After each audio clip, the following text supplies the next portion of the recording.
आज का जो की वर्स है वो होशे चैप्टर 4 वर्स 6। मेरे ज्ञान के न होने से मेरी प्रजा नाश हो गई। ये वचन हम कहते हैं इजरायलियों के लिए है। नहीं, ऐसा नहीं है। पुराना नियम नया नियम सदा हर उस आत्मिक इजरायली के लिए है जो आज उद्धार पाएंगे या आने वाले कल में उद्धार पाएंगे या उसके अगले दिन उद्धार पाएंगे। ये वचन सदा एक सा है। परमेश्वर जो कह रहा है मेरे ज्ञान के ना होने से मेरी प्रजा नष्ट हो रही है, तो परमेश्वर का ज्ञान क्या है? सुसमाचार, सुसमाचार यीशु। परमेश्वर का ज्ञान क्या है? यीशु हमारे लिए आए थे, मारे गए, गाड़े गए, तीसरे दिन जिंदा हो उठे, कोड़े खाए थे, हमारी हर एक बीमारी को हराया था। तो हम कहते हैं कि फिर बीमारी क्यों आती है? बीमारी इसलिए आती है, शैतान गीदड़ भपकी देता है। बीमारी आपको डराने के लिए आती है, ये झूठ दिखाने के लिए कि देखो कोड़े वोड़े से कुछ नहीं हुआ यीशु के, देखो मैंने तुम्हारे शरीर पे कब्जा किया है। हमें पता है, जैसे कोई, मैंने अभी बताया स्टार्टिंग से पहले, वर्शिप से पहले, कोई आवारा कुत्ता दरवाजे पे आ जाता है तो हम उसको कैसे धक्का देके उसको पत्थर मार के निकालते हैं। नहीं निकल रहा होता तो फेंकते हैं कोई चीज, उसको मार के निकालते हैं, करते हैं ऐसा। वैसे ही हमें दुत्कार के उस तकलीफ को, उस बीमारी को दुत्कार के निकालना है। पर शैतान क्या झूठ दिखाता है कि कुछ नहीं होता। और इजरायलियों के लिए खास तौर से जब हम सुनते हैं उनके बारे में, पढ़ते हैं उनके बारे में कि उन्होंने तो मसीहा को ठुकरा दिया है, तो वो हमारे लिए एक गर्व का कारण नहीं है, वो हमारे लिए एक दुख का कारण है कि परमेश्वर के लिए, उनके लिए हमें मध्यस्थता करनी है। मैंने पहले भी इस चीज को बताया है। हम कहते हैं कि अरे उन्होंने तो यीशु तक को ठुकरा दिया, हम क्यों उनके लिए नहीं, हमें उनके लिए इंटरसीड करना है क्योंकि वो आज नष्ट हो रहे हैं। और कई बार हम मसीह में आने के बाद भी जब हम वचन को सही चीज से नहीं समझते और शैतान का झूठ सुनते हैं तो हमें लगता है कि हाँ देखो बीमारी आ गई, हाँ देखो झगड़े हो रहे हैं घर में, हाँ देखो ऐसा हो रहा है, तो हम तो मसीह में ईमानदारी चल रहे तो ये क्यों हो रहा है? तो वो झूठ हम उसका सुन के उसी को मानने लगते हैं, जबकि हमें मानना है वचन। वचन कहता है यूहन्ना 10:10 में कि मैं भरपूरी का जीवन देने आया हूं, तो वो भरपूरी हमारे शरीर में भी राज्य करेगी, हमारे रिश्तों में भी राज्य करेगी, हमारे जीवन में भी राज्य करेगी। वचन कहता है कि यीशु मसीह पे विश्वास कर तो तू और तेरा घराना उद्धार पाएगा। हम कहते हैं कि अरे इतने दिन से लगे पड़े हैं, अभी तक तो मेरी पत्नी का उद्धार नहीं हुआ, अभी तक तो मेरे पति का उद्धार नहीं हुआ, वो पत्नी झगड़ा करती है, वो पति झगड़ा करता है, वो माँ बाप पाबंदी लगाते हैं। लेकिन ये सत्य है, तू और तेरा घराना उद्धार पाएगा। ये कहा है तो ये होगा और बिल्कुल निश्चित समय पे होगा, इसमें देर नहीं होगी। उसने कहा है दर्शन की बातें पटियाओं पे लिख दे, उनके पूरे होने में देर नहीं होगी। थोड़े समय के लिए तुमको झूठ दिखाता है और उसी झूठ में आज इजरायली फंसे हुए हैं और परमेश्वर के ज्ञान को नहीं समझ रहे हैं। मैंने एक वीडियो देखा था, इजरायलियों का कुछ फंक्शन था, बार मित्सवा करके एक उनका फंक्शन होता है, जब उनका बच्चा यहूदियों का 12 साल का हो जाता है, लड़का या लड़की, तो ऐसा मानते हैं कि अभी अपने डिसीजन खुद लेगा, अपने आत्मिक डिसीजन, अपने ये सब, तो उसके लिए वो फंक्शन करते। तो उसमें गाते बजाते जा रहे थे और सामने एक चर्च पड़ी, तो उस चर्च के दरवाजे पे हर एक यहूदी थूकते हुए जा रहा था, हर एक यहूदी थूकते हुए जा रहा था। तो as a Christian, as a Yeshu के बच्चे, हमें तो देख के अच्छा नहीं लगेगा ना, लगेगा कि तुम क्या कर रहे हो, मैं चर्च वाले कुछ नहीं कर रहे हो, वो अंदर शांति से बैठे हो और तुम थूक रहे हो, तो हमें गुस्सा आएगा, हम उनके लिए प्रार्थना नहीं करेंगे। यही तो शैतान चाहता है कि कोई तुम्हारे लिए इंटरसीड करने वाला ना हो, मूसा कोई खड़ा ना हो, ताकि उस अगले आत्मा का उद्धार ही ना हो। यही तो उसका छलावा है कि आपस में हम एक दूसरे से नाराज हो जाए। अच्छा उन्होंने चर्च के दरवाजे पे थूका है, इजरायलियों के लिए बिल्कुल प्रार्थना नहीं करेंगे, वहां तो होमोसेक्सुअलिटी है, वहां तो यह है वो नहीं। यही तो मूसा कर रहा था, इजरायलियों के लिए प्रार्थना कर रहा था। यही तो यीशु कर रहे थे, जो उनको क्रूस पे चढ़ा रहे थे उनके लिए प्रार्थना कर रहे थे। वही तो हमें करना है। क्या होता है, हम अपनी भावनाओं के नियंत्रण में इतना ज्यादा होते हैं कि हम कई बार भड़क जाते हैं कि नहीं, सबके साथ होता होगा, अब इनके लिए प्रार्थना नहीं करेंगे, ये ऐसे हैं ये वैसे हैं, नहीं करेंगे प्रार्थना। होता है ना कि जब अब इसके उद्धार, ये इतना झगड़ा करती है कि अब इसके उद्धार की भी प्रार्थना नहीं करेंगे, आ जाता है गुस्सा मन में। पर यही तो शैतान चाहता है, हमें वो नहीं करना है। जैसे वो बता रहा था कि वो आपका नाम लेके इतनी बड़बड़ करती है, इतना आपके बारे में उल्टा सीधा बोलती है। मैंने कहा भाई वो मुझे नहीं बोलती है, वो किसको बोलती है? जो मेरे अंदर है। इफिसियों 6 याद रखो, आत्मिक युद्ध है, जो उसके अंदर है वो उससे चिढ़ रहा है जो मेरे अंदर है। वो मेरी उससे कोई दुश्मनी नहीं, उसकी मुझसे कोई दुश्मनी नहीं है। वो क्यों इतना चिल्लाती है, मेरे नाम से बड़बड़ करती है? क्यों? जो उसके अंदर है वो उससे चिढ़ता है जो मेरे अंदर है। ये चीज है। और इस बात का मुझे बुरा भी नहीं लगता है, क्योंकि मेरे साथ तो ऐसा बहुतों ने किया है, क्योंकि उन लोगों ने नहीं किया है, उनके अंदर जो था उसने किया है, Yes. ताकि उन व्यक्तियों के उद्धार की प्रार्थना में इंप्रेशन में आके या भावनाओं में बह के या गुस्से में आके करना बंद कर दूं। लेकिन जब हम जागे हुए लोग हैं तो हम ऐसा हरगिज नहीं करेंगे। हम उनकी आत्मिक बुद्धि खुलने के लिए प्रार्थना Amen. करेंगे। वो जो भावनाओं का रिमोट कंट्रोल हमेशा याद रखना शैतान के हाथ में होता है। भावनाओं का रिमोट कंट्रोल उद्धार पाने के बाद भी शैतान खींचने की कोशिश, अपने हाथ में रखने की कोशिश करता है। इसलिए हमें वचन कहता है 2 कुरिन्थियों में 10:4 और 5 में, हर एक भावना जो मसीह की पहचान के विरोध में उठती है उसको कैद करके मसीह का दास बना दें। कैद करके उसको मसीह का दास बना दें, क्योंकि मसीह की पहचान क्या है? दूसरों के लिए प्रार्थना करें ताकि वो उद्धार पाए। और भावना कैसे उठती है? विरोध में। कौन उठाता है? शैतान। वो तो तुम्हारे लिए बड़बड़ करती है, वो बता रहे थे ना उनके हस्बैंड की, वो तुम्हारे लिए कितना बड़बड़ करती है। अब उसके उद्धार की प्रार्थना मत करना।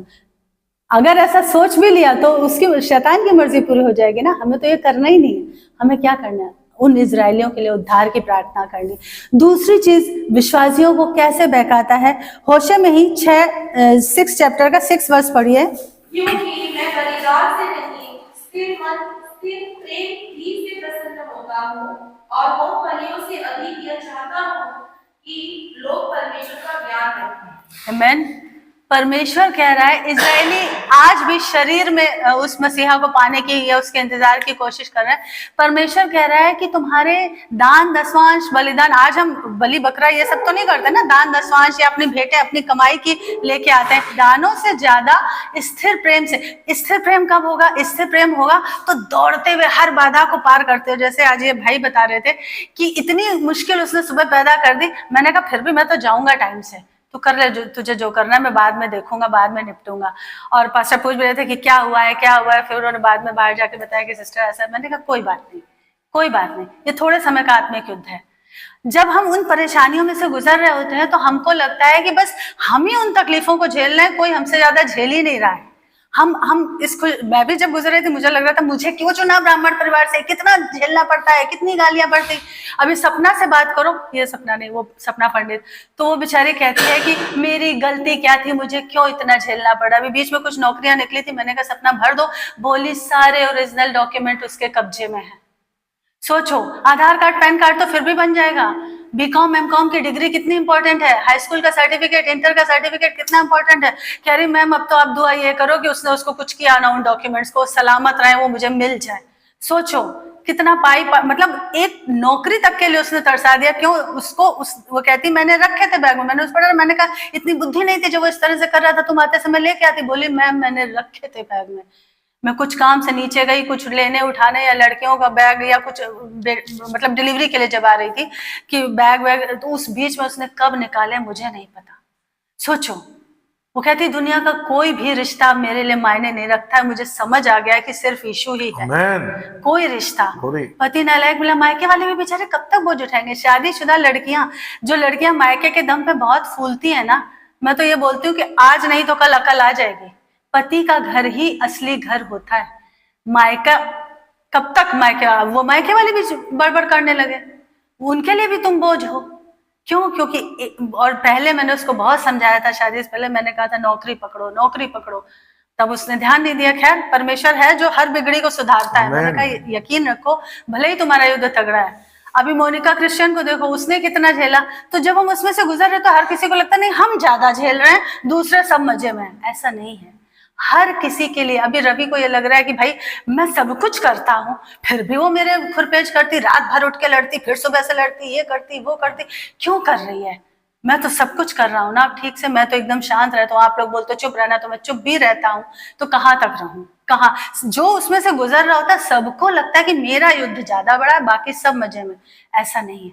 आज जो आपको विजेता की तरह खड़ा दिख रहा है, आज मोनिका क्रिश्चियन कनाडा में इतनी सफल पास्टर बन चुकी है, उसने कितनी कीमत चुकाई। आज सपना युद्ध में से गुजर रही है, कल परमेश्वर जब उसको विजय का मुकुट पहनाएगा तो जो लोग नए आएंगे वो देखेंगे, बोलेंगे अरे सपना मैम को तो क्या है, बहुत बढ़िया है इनके साथ। नहीं, आज वो जिस युद्ध में से गुजर रही है वो कितनी कीमत चुका रही। जब हम उसमें से गुजरते, हर किसी का युद्ध बड़ा है। किसी का युद्ध उसकी शरीर की तकलीफ हो सकती है, बीमारी हो सकती है। जैसे ब्रदर के लिए हमने बोला ब्रदर चिंता मत करो, ये शैतान का धोखा है, आप इसमें से पूरी तरह से बरी हो जाओगे। हर किसी को लगता है कि मेरा युद्ध बड़ा, लेकिन ऐसा नहीं है। और शैतान की ये चाल होती है कि ना केवल वो जब आप जागृत अवस्था में हो, जगे हुए हो, तब आपको भावनाओं में फंसाए, वो नींद में भी कई बार ऐसे काम करता है। इसलिए नींद में अलर्ट होना है, नींद पे, सपनों पे लहू लगाना है। कितने लोगों ने ऐसी गवाहियां दी हैं। एक बार कोई बता रहा था कि ऐसा लगा एकदम से अचानक से प्रेयर करके सोए थे, और उन्होंने बताया कि ऐसा लगा जैसे एकदम से कोई मेरे प्राण को पाताल में धसाता जा रहा है, धसाता जा रहा है, और जैसे पानी में छटपटा के ऊपर आने की कोशिश कोई करता है। वो बोले आत्मा में मैं ऐसे छटपटा रहा था, अरे यीशु मसीह की जय, यीशु मसीह की जय, ऐसे मेरी सांस रुक रही थी लिटरली। क्यों? अंधकार की शक्तियां देखती हैं, उन्हें पता है कि उनको किस व्यक्ति से खतरा है, कौन परमेश्वर के राज्य में कितने आत्माओं को खींच के झपट के ले आएगा आग में से। वो अंधेरे, वो नींद में भी आप पे वार करती है। कितने लोगों की ऐसे गवाही है कि जैसे उद्धार से पहले मेरे को ही ऐसा बचपन में लगता था जैसे चारों तरफ से मैं रस्सियों से बंधी हुई, बंधनों में, और मैं खूब कोशिश करती थी और मैं तोड़ नहीं पा रही उन रस्सियों को। लेकिन जब उद्धार हुआ, जैसे जैसे, तुरंत सब कुछ नहीं होता, जैसे जैसे मैं मसीह में धीरे धीरे धीरे धीरे बढ़ती गई, वो सपने, वो फीलिंग, वो लिटरली फील होता है। वैसे ही स्पिरिट में, वहां स्वर्ग में और नर्क में दोनों जगह लिटरली फील होगा, क्योंकि सपने में वो आपके आत्मा को बांध रहा था। मुझे तो उस वक्त तो मेरा उद्धार भी नहीं था, मुझे तो पता भी नहीं था कि मेरा कभी उद्धार भी होना है या मुझे कभी यीशु से जुड़ना है, मुझे नहीं मालूम था। पर उस अंधकार की शक्ति को पता था, और वो इसलिए ऐसे बांधती थी, ऐसे कोशिश करती थी नींद में, लिटरली मैंने अपने, और मैं बंधन तोड़ने की कोशिश करती थी। लेकिन जब मसीह में आए, जब प्रार्थना में बढ़े, जब उद्धार में बढ़े, उसके बाद से वो चीजें ऑटोमेटिक खत्म हो गई। जैसे जैसे वचन में, आत्मा में और सच्चाई में और आज्ञाकारिता में बढ़ते गए, क्योंकि वो कह रहा है कि मैं बलिदान से नहीं, मैं स्थिर प्रेम से। स्थिर प्रेम क्या? यीशु कहता है जब तुम मुझे प्रेम करते हो तो मेरा कहना मानो, यदि मेरा कहना नहीं मानते हो तो मुझे हे पिता क्यों कहते हो। तो स्थिर प्रेम क्या है? उसको कहना मानना, उसकी आज्ञा मानना, उसका पालन करना, वो है स्थिर प्रेम। और बहुत सी चीजें विश्वासी उद्धार पाने के बाद भी अपने साथ कैरी किए रहते हैं, जैसे कि कुछ अंधविश्वास। हम जिस बैकग्राउंड से आते हैं वहां पे अंधविश्वास बहुत से होते हैं कि अरे बिल्ली रास्ता काट गई, अरे खाली बाल्टी देख ली, अरे किसी ने छींक मार दी, या शाम को झाड़ू क्यों लगाई, या इस दिन नाखून क्यों काटे, इस दिन सिर क्यों धोया। वो चीजों से वो कई बार अनजाने में बंधे रहते हैं, उन्हें पता ही नहीं होता कि वो गलत कर रहे हैं। अभी कल हम लोग कहीं जा रहे थे, रास्ते में देखा किसी ने चौराहे पे नारियल फोड़ के डाला है, तो मैं यही गुस्सा कर रही थी कि कैसा परमेश्वर है इनका, और कैसे इनके लोग हैं कि तुम अपनी परेशानी किसी दूसरे के ऊपर डाल दो।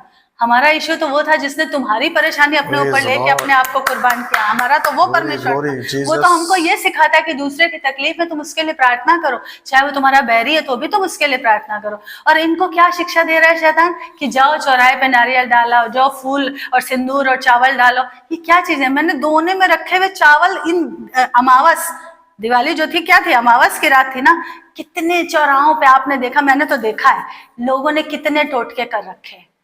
क्यों कर रखे हैं? क्योंकि उनकी आत्मिक आंखें बंद हैं। उनको ये समझ नहीं आ रहा है कि अगर तुम शैतान की मदद लेके कुछ काम कर रहे हो तो वो शैतान छोड़ेगा तुमको भी नहीं। तुमको ये लग रहा है क्योंकि तुम्हारे किसी गुरु या स्वामी या तांत्रिक ने बता दिया कि जाओ ये करो तुम ठीक हो जाओगे, तुम्हें लग रहा है थोड़े दिन के लिए झूठी आराम आ जाए, झूठा आराम आएगा, झूठी शांति आ भी जाएगी, कोई डाउट नहीं, आ जाएगी, आपको लगेगा कि आ गया, लेकिन उसके बाद हालात उससे भी ज्यादा बुरे हो जाएंगे। लेकिन लोगों की आत्मिक आंखें बंद है हमारे देश में, उनको समझता नहीं, वो ये सब करते फिरते हैं कि बस हम चंगे। ये देखो कितनी बुरी भावना है कि हम चंगे हो जाएं, हमारा ठीक हो जाए, दूसरे का बुरा हो तो हो।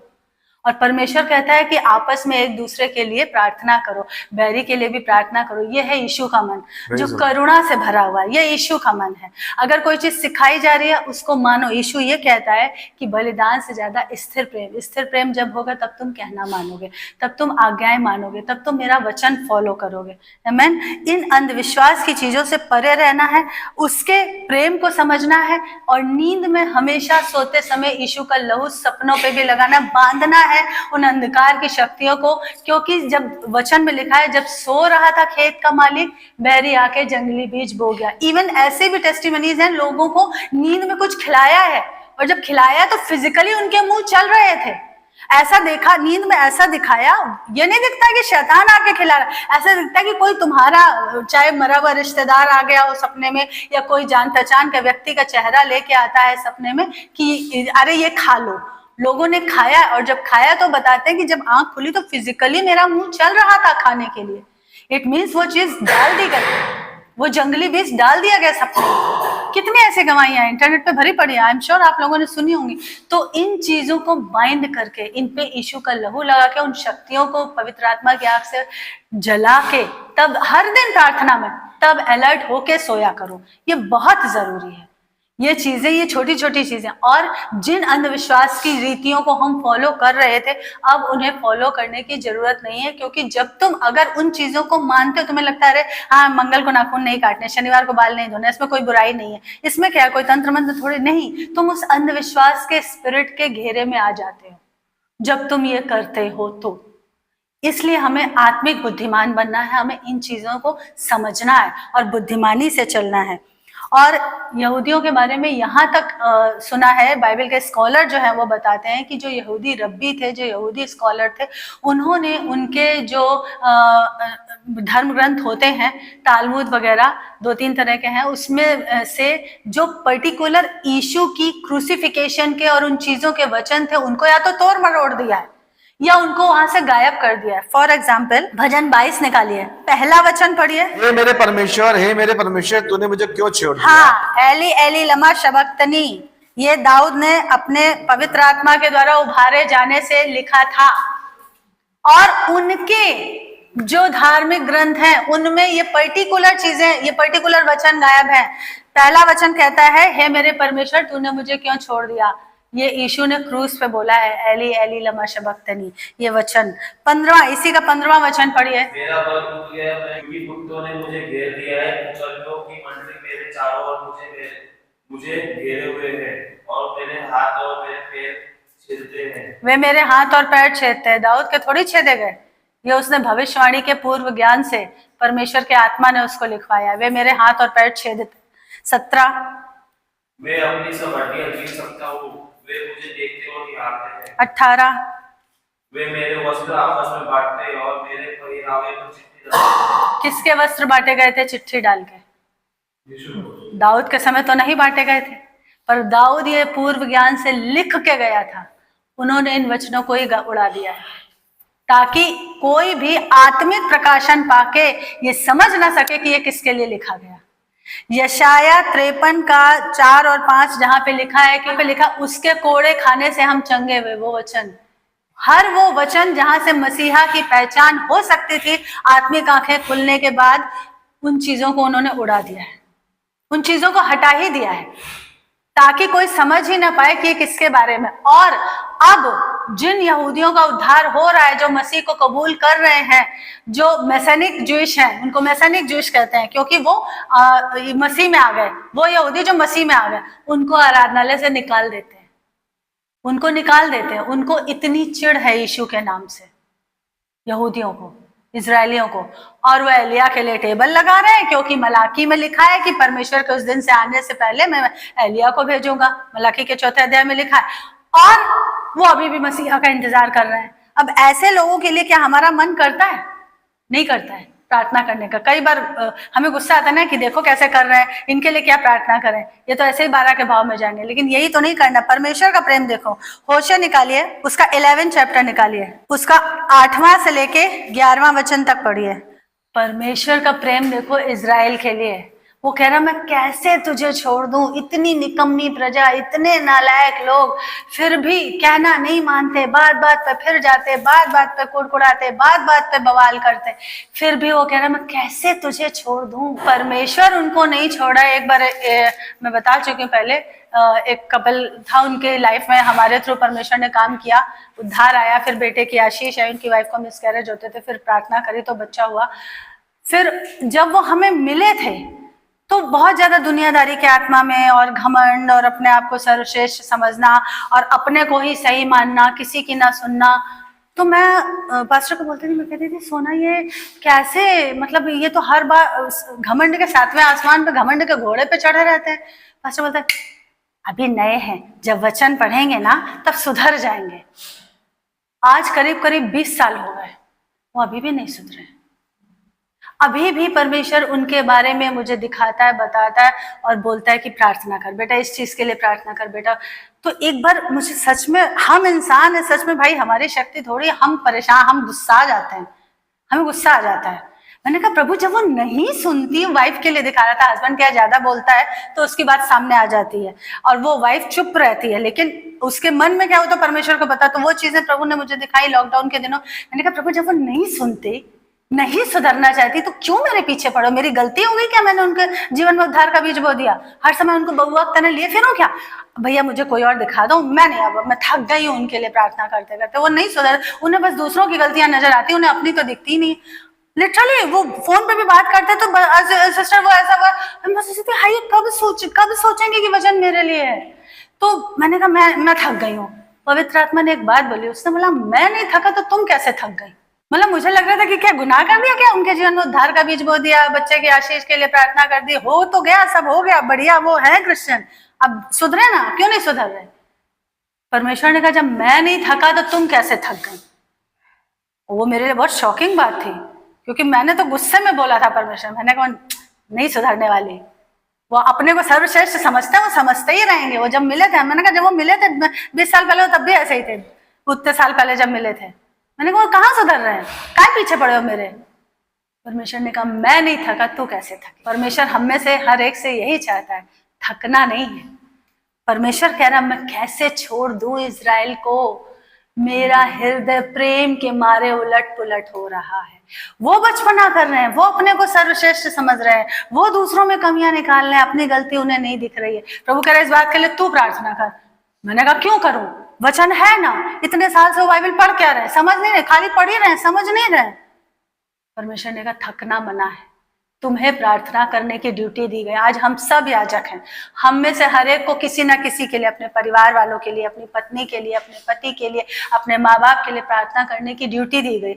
पर उनके व्यवहार कई बार ऐसे होते हैं क्योंकि उनके अंदर जो है वो उकसाता है, तो हम परेशान हो जाते हैं, हम गुस्सा आ जाते हैं, हमारा मन नहीं करता प्रार्थना करने का। पर आज इस वचन से परमेश्वर ये कहता है कि तुम्हें, जब मैं इजरायलियों के लिए कह रहा हूँ, जब मैं उन भाई बंधुओं के लिए कह रहा हूँ, यहाँ तक कि उद्धार पाए हुए लोग भी वचन में सही से नहीं चल रहे हैं, क्योंकि वचन को सही से समझ ही नहीं रहे, वो अपने एंगल से समझ रहे हैं, इसलिए उनको गड़बड़ी का आत्मा नचा रहा है। तो उनके लिए भी हमें गुस्सा आना नहीं है। आता है, वो बात है कि भाई हम शरीर में भी हैं, तो थोड़ी देर के लिए गुस्सा आ जाता है उनकी हरकतें देख के, लेकिन फिर परमेश्वर कहता है कि नहीं, थकना नहीं है, प्रार्थना करनी है। आमीन। परमेश्वर कहता है मैं कैसे तुझे छोड़ दूं। परमेश्वर ने मीका के 4:1 में कहा है कि, और उसके 5वें अध्याय में भी उसने बोला है कि अनादि काल से यहोवा की ओर से बैतलहम से उस पुरुष का निकलना तय है। पूरा पुराना नियम यीशु के आने की भविष्यवाणियों से भरा पड़ा है। कितने वचन मिटाएंगे इजरायली, कितने वचन मिटाएंगे? हर वचन, ये जो 12 प्रवादी है, जो लास्ट के जो माइनर प्रॉफिट जिनको हम बोलते हैं, माइनर इसका मतलब है नहीं कि वो छोटे हैं, उनकी पत्री छोटी है, वो किसी भी आत्मिक रीति से किसी भी आंकलन में वो छोटे नहीं कहे जाएंगे।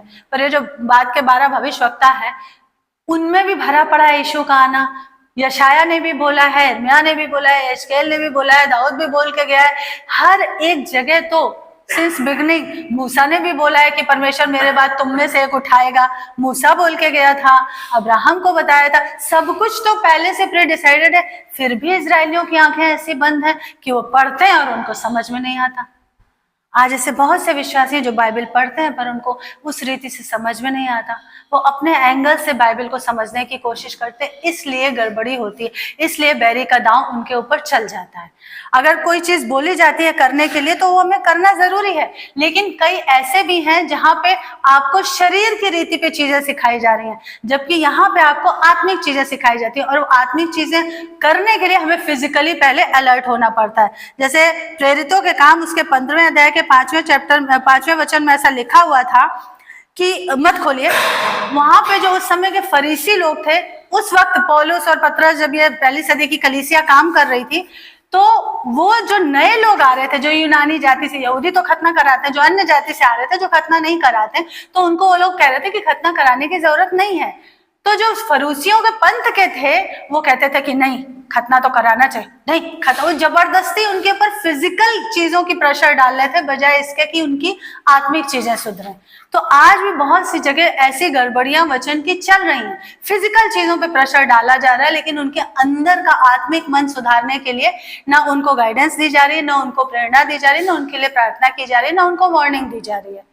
और कई बार क्या होता है, जब हम शरीर में चलते हैं तो हम आत्मिक चीजों को समझ नहीं पाते हैं, और शरीर में चलते हुए हम कई बार छोटी छोटी बात का बुरा मानना या वो चीजें जो हमको बताई जा रही हैं उनको फॉलो ना करना। एक बच्चा होता है, जैसे मैंने बताया था बचपन में बच्चे जैसे कुछ छूते हैं, उनको मना करो तो नहीं मानते, नजर बचा के फिर छूते हैं, फिर वो काम करना चाहते हैं। तो वो बचपने का जो नेचर है उसको निकाल के मैच्योर बनना, पौलुस कहता है ना कि तुम अभी तक समझ में बालक हो, अब तक तो तुम्हें आत्मिक समझ में मैच्योर हो जाना चाहिए था, तुम अभी तक मैच्योर नहीं हो पा रहे हो। तो ये चीजें उनके अंदर से नहीं जाती जब हम आत्मिक चीजों को आत्मिक रीति से समझना नहीं चाहते हैं। तब यह होता है कि हमको वो गाइड करने लगता है, कौन? हमारा शरीर, उसके हिसाब से हम चलते रहते हैं। जैसे कि अगर आप ये सोचो कि मुझे जो आता है उसके बारे में कोई मेरी तारीफ करे, फॉर एग्जाम्पल तुमने कहा कि मैं बाइबल पढ़ना शुरू कर दिया, मुझे प्रार्थना करना बहुत अच्छा आता है, या मुझे वचन बहुत अच्छा आता है, या मुझे परमेश्वर बात करता है, तो इसके चीज को दूसरे लोग कैसे मानेंगे? आपके बोलने से नहीं मानेंगे। पेड़ को कैसे पहचानोगे? अपने फलों से पहचानोगे। जब हम लोग नए विश्वासी थे, दिव्यत का जन्म होने के बाद जब पास्टर का भी उद्धार हो गया था, और जब हम छुट्टी में, हमारे हैदराबाद वाले पास्टर ने एक चीज सिखाई थी, बाइबल पढ़ो, रात दिन पढ़ो, चटनी की तरह चाटो। मैं बता चुकी हूँ उस चीज को, हमने उस चीज को लिटरली फॉलो करना शुरू कर दिया था। और जब कानपुर गए थे छुट्टियों में एक बार, और वहां पे जब हम चर्च गए तो जो हमारे कानपुर चर्च के जो पास्टर थे, मेन चर्च के, तो दीपक अंकल ने, पास्टर ने 3-4 मिनट की कोई गवाही दी थी, और मैंने भी सुना, सबने सुना, पर हमने ये चीज नोटिस ही नहीं की। जब मेरे पास्टर वचन देने के लिए वहां पे खड़े हुए तो उन्होंने बोला कि आपने देखा देवेंद्र ने कितनी शिद्दत से बाइबल पढ़ना शुरू कर दिया है। उसने 3 मिनट की गवाही में 7 वचन कोट किए। मैंने भी नहीं काउंट किए, लेकिन वो पास्टर ने काउंट किए। आपको पास्टर को बोलने की जरूरत नहीं पड़ेगी कि आपसे पवित्र आत्मा बात कर रहा है या आप बढ़ रहे हो वचन में। आपके कामों को देख के आपका पास्टर खुद बोलेगा कि हाँ, ये व्यक्ति बढ़ रहा है वचन में, हाँ, ये व्यक्ति आत्मिक रीति से। आपको बोलने की जरूरत नहीं पड़ेगी, आपको मनवाने की जरूरत नहीं पड़ेगी। लेकिन अगर आप कहना नहीं सुन रहे हो, नियम का पालन नहीं कर रहे हो, आदेशों का पालन नहीं कर रहे हो, और ये बोल रहे हो कि नहीं मानो मेरी, कि हाँ मुझसे बात करता है प्रभु, कैसे माने? कैसे माने? काम नहीं दिख रहे ना आपको, पंचुअलिटी नहीं दिख रही ना प्रभु के लिए, कहना पास्टर का मानना नहीं दिख रहा ना प्रभु के लिए। अगर पास्टर जैसे टीचर होता है, जैसे माँ बाप होते हैं, वैसे पास्टर होता है।